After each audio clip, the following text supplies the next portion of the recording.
Ladies and gentlemen, welcome to Knicks News with the returning host, that is Michael Crump Jr., co-hosted by Bastionista, and as always, the number one Knicks hater, the number one heckler, me, Giovanni Anglin.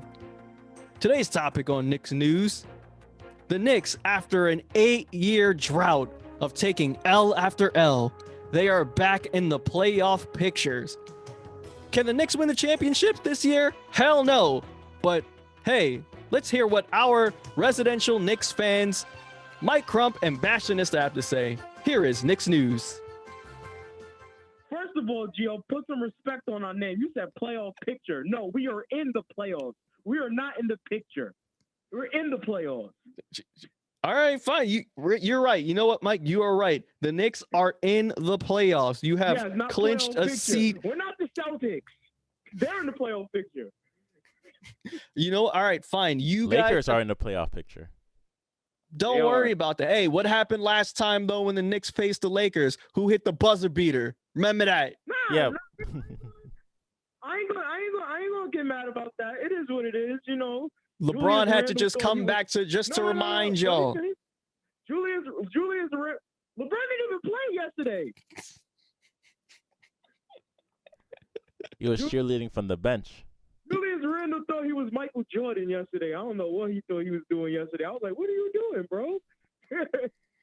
I think it was just bad coaching because I noticed another Knicks player was trying to shoot a shot within the last 6 minutes of the fourth quarter, except for Derrick Rose and Julius Randle. Yeah, they was just passing the ball to each other. I don't know what happened. And then R.J. Barrett, he just disappeared. I don't know what happened. Called out sick. Now, Mike Bastion, it's been a long time coming. It's been 8 years. How do you feel? Yeah, I don't hear you playing no violins. No, there's no violins this time. There's no sad music. I'm just here to congratulate y'all for actually being in the playoffs. Listen, it's been 8 years of a drought for y'all. It's been 8 years of it's almost been a damn decade since y'all have been in the playoff picture. Yo, let Mike talk. Stop hating. I'm not hating. I'm just stating fact right now. I ain't gonna lie to you. We really don't want your congratulations. We like the hate because the hate motivated us to get to this point today. Well, possibly get to the second round of the playoffs. Well, you know what, Mike? I am a person who is consistent on my hatred. Okay, so you know I'm never going to change what I feel. Okay, and guess what? I feel that, hey, honestly, I'm happy that y'all are here. I'm happy because now, you know, we want you to boo us like they booed John Cena at WrestleMania 22. Well, guess what? I'm going to root for y'all to lose because that's what's going to happen. Gio, we got the sad music for when Golden State knocks out Lakers to get the playoff seat. Okay, so we got the sad music for that just for you. Y'all gotta win. First of all, y'all not even guaranteed in the playoffs. Wait, hold on. Let me check the score. I think last time I checked, I think the Rockets were beating y'all. Listen, the Lakers are going to be in the playoffs, okay? No, y'all won. Y'all just won. Exactly. Y'all won by another. Exactly. Because exactly. Y'all didn't win. You guys have Andrew Drummond. When it comes to crunch time, Bastion and Mike, we try and get our work done, okay?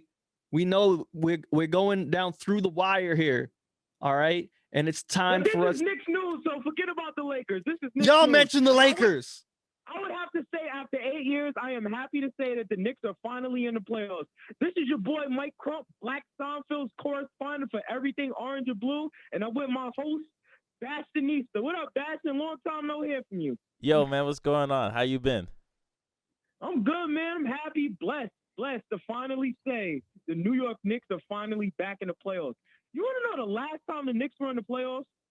Let the people know. Went number one with Work remix. Trinidad James went number one with All Black Everything. What else has happened in 2012, 2013? I was 18 years old. Drake came out with Nothing Was the Same. I was a freshman in college. Now, Nothing Was the Same was a little later. But it was still in 2013, though. That's the point. But no, I'm trying to say nothing was the same. Came like the year after we went to the playoffs when we didn't make the playoffs. what was the album he started from the bottom was out. Yeah, that was When nothing was Nick- the same. I'm talking, but the album came out later. Yeah, all right, cool. I got you. What else? What else was out back then? Now, even the players we have Yeah. no longer exist. I'm trying to think. The only player that's still in the NBA from that team is Carmelo Anthony. And he's over Shumpert's not playing right now, right? Shumpert's not playing right now. J.R. Smith isn't playing right now. The Lakers need him bad. Tyson Chandler technically didn't retire yet. Jason Kidd, he's long gone. He's an assistant coach for the Lakers. Right. Kurt Thomas, I don't even know what he's doing right now. That man is old. Steve Novak, he's an announcer. Kurt Thomas was old back then. He was 41. I know. Marcus Camby. Yo, that team was so old. Yeah, man. That's what they were doing. They were giving out, a lot of the contracts to the old dudes that were past their prime. You feel me? But now it seems Stoudemire. Yeah. Amari Stoudemire, oh my goodness. Didn't he break his hand that year? That was the year before. Okay, but anyways, the point is now, Mike and Bash, it seems like the Knicks have been, investing in the young stars and the young players now. Absolutely. And Tom Thibodeau, I knew that when I said that the Knicks was going to be a top 6 seed last time I saw you guys, Giovanni laughed.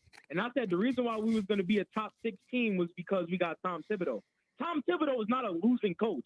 What Tom Thibodeau team wasn't around the playoffs or were in the playoffs? That's what I'll say. I'll say he's going to get the best out of us. I knew we was going to make plus. We're not going to win the championship. I'm not delusional, but we're going to go to the second round.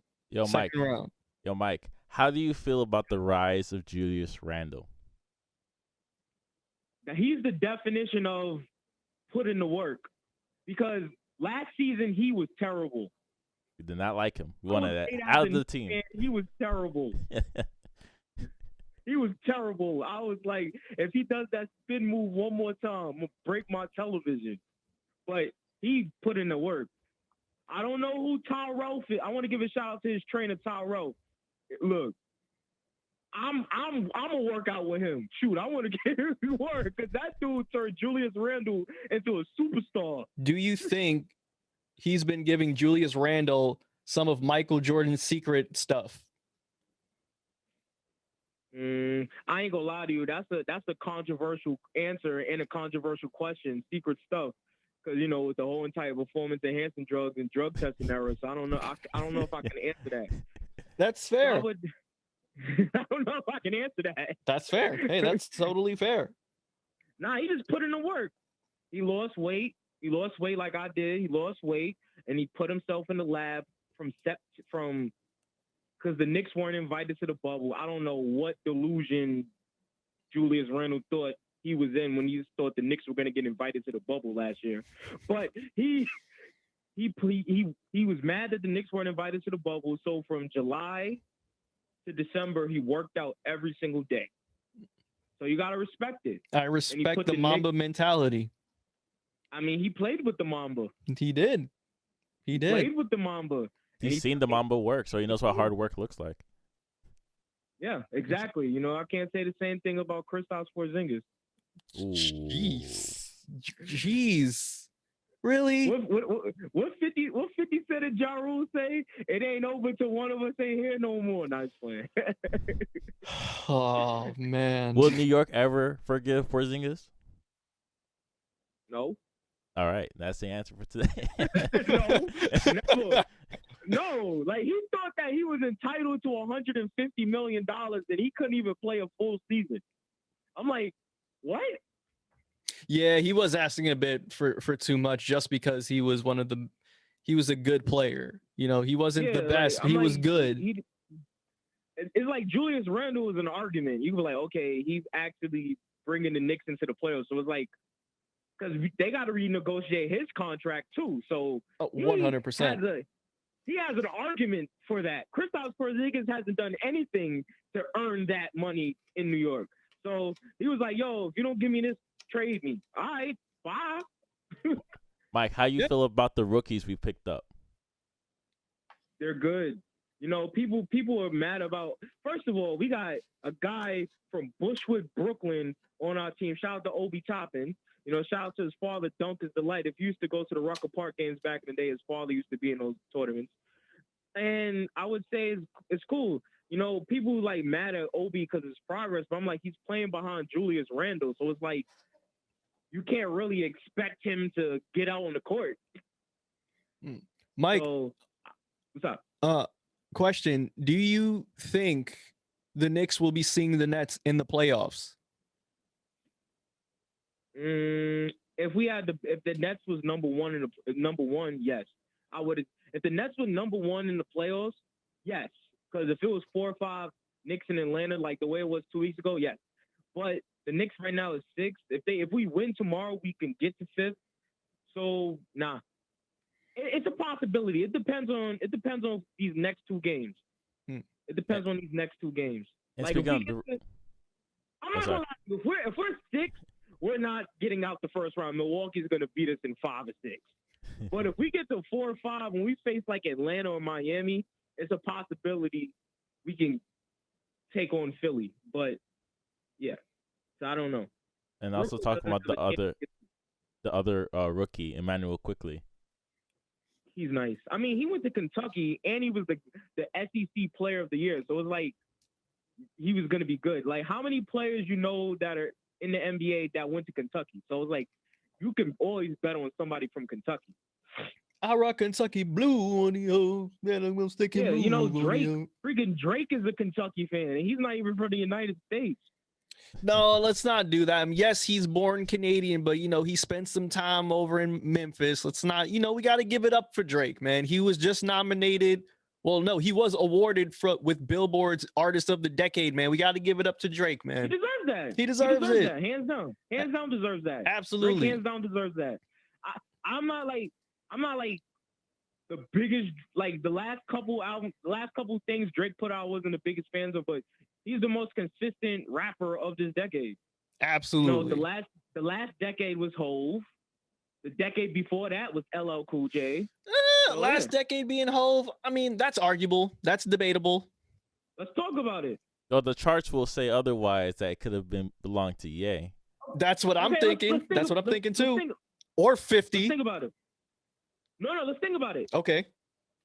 So this decade is what, 2010 to 2020, right? Yeah.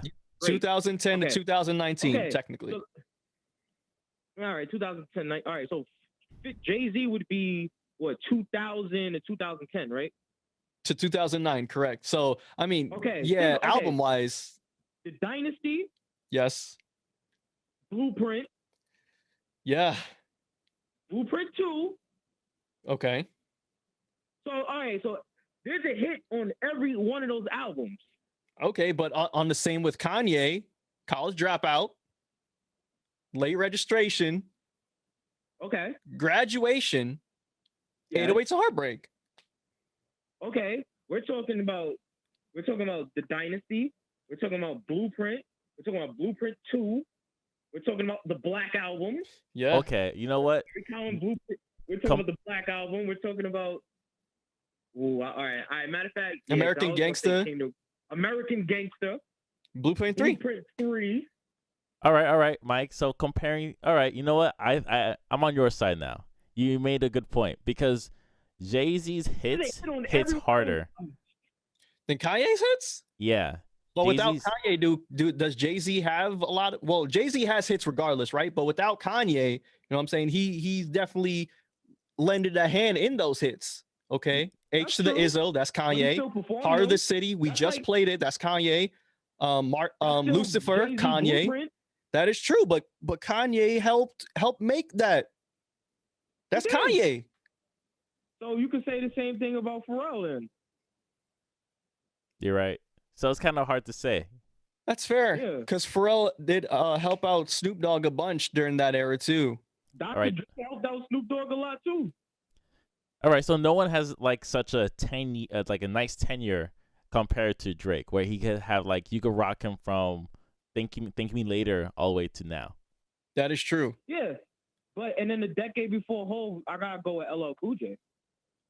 Okay, I'm not going with the 90s now. All I right. can't speak on that, but I'll take your answer. I'll say LL Cool J too. Yeah. Nah, but it's cool. It's cool. It's cool though. Like this is bringing it back to the 2013 vibes. Summer 2013 was probably one of the best summers of all time. The best 2013 was probably like the best year of all time. Like for us, and I agree. And music wise too.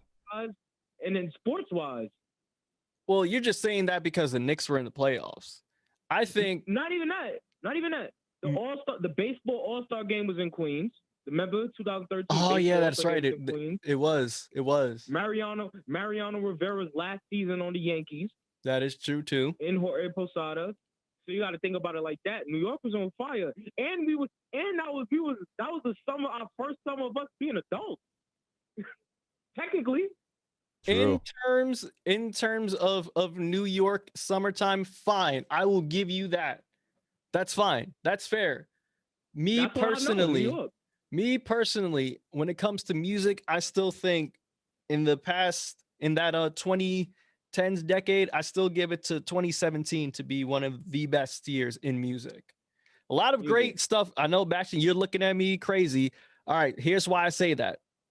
SZA dropped with Control. Tyler dropped with Flower Boy, completely changed up his whole style. Hove dropped 444. I know you have your little feelings about it, Bastion, but you know how I am. I'm a Hovenger. No, I love the album. It was amazing. Kendrick came out with Damn. Good album, right? It wasn't To Pimp a Butterfly. Drake came out with the Free Smoke. Drake came out with more Tune for Your Head Top, More Life. That whole playlist. We enjoyed it when we edited out a lot of that stuff. Yes, YG dropped.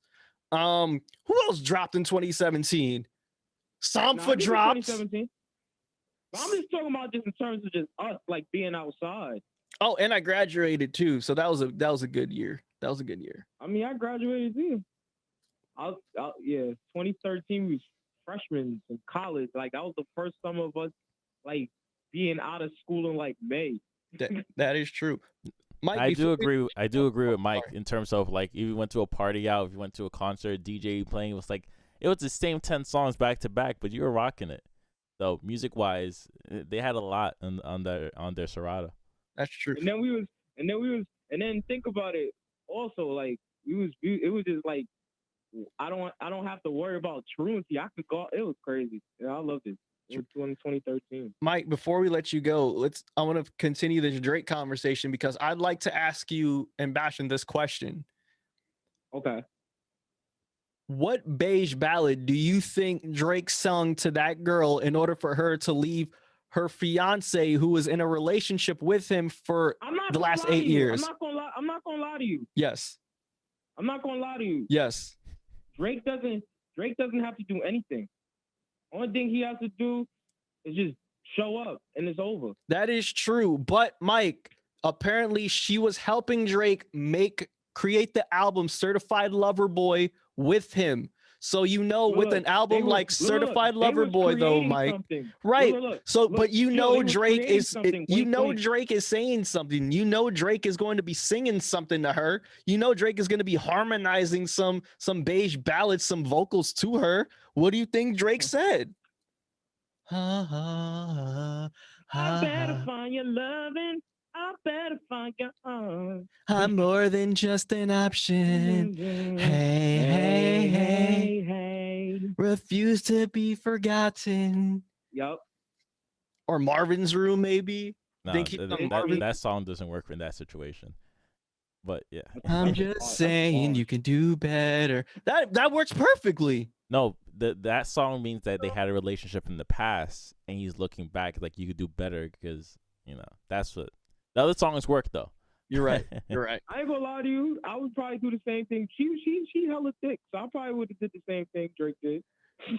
You know what's crazy? Like she's a really good artist, but I feel like this might overshadow her rise for the next year. Then people will forget. Just for a year. It's gonna be like Sweetie. Oh God. What's your theory? I think she's an industry plant that's kind of going rogue. Who? Sweetie is an Sweetie. industry plant. Not That's what- dissing industry plants, not dissing Thanks. Sweetie. I think she makes great music. You gotta think about it. Her grandfather played in the NFL. Her cousin's Gabrielle Union. Whoa, what? Yeah. Yeah. I didn't know that. Seriously? Yeah. What? I didn't know Gabrielle Union is her cousin. Yeah. Wow. She performed at her what was her 45th birthday party? Really? Yeah. I They didn't know like- this. And they not like distant relatives. They like cousins. Wow. I didn't know that. You seen Yeah. Sweetie performing on the pier in front of people? What did you think about That's not the Sweetie's first time she performance? did that, though. What do you Nah, think of the performance, though? I think it's just marketing. With the USC, so that ain't the first time she did that. What did you think about her performance, though? Do you think because she's been in performance and artist boot camp? Do you think artist boot camp is cute. improving her as an She's artist? cute. I mean, she performed it on New Year's Eve, so Yeah, but it doesn't mean it was she's getting good. better. She's getting better. I'm not dissing her. I actually do like her. I think she's great. You put her on an interview. She knows how to dominate the interview. So I think she's gonna be. Yeah, I would date her. That's not the question, Mike. Of course you would She's date very her. beautiful. for a She's a fact. beautiful I would person. date her. Mike, is there anything else you No. want to say before we sign out? I want to humbly thank appreciate you guys for letting me on your platform and letting me talk. Y'all were the first two people that gave me an opportunity to talk on the airwaves. So I always appreciate you guys. Thank you for coming on. Michael Crump, everyone, please listen to his podcast, Broken Black Productions. And Mike, before we go, I'd just like to say I value you. I thank you for making Appreciate Black you, Seinfeld bro. what it is. You are always welcome back on. We don't look at you or view you as just a worker, okay? We love you, we respect you, and you are always the third member of Black Seinfeld here. Yeah, We'll show you what's on the contract. we will show you what's on the contract, Mike. I'm not Rory. Rory! I'm not Rory. Oh no. No. Shout out to Rory. Shout out to Rory He's and Mole, He's gonna man. bounce back. He's gonna bounce back. I think so too. He will will. have called back. He will have people to call him. I knew y'all was gonna talk about that, so I don't like throw that out there. Mike, be good, bro. We love you, man. I appreciate it. Love y'all too, man. All right, appreciate it.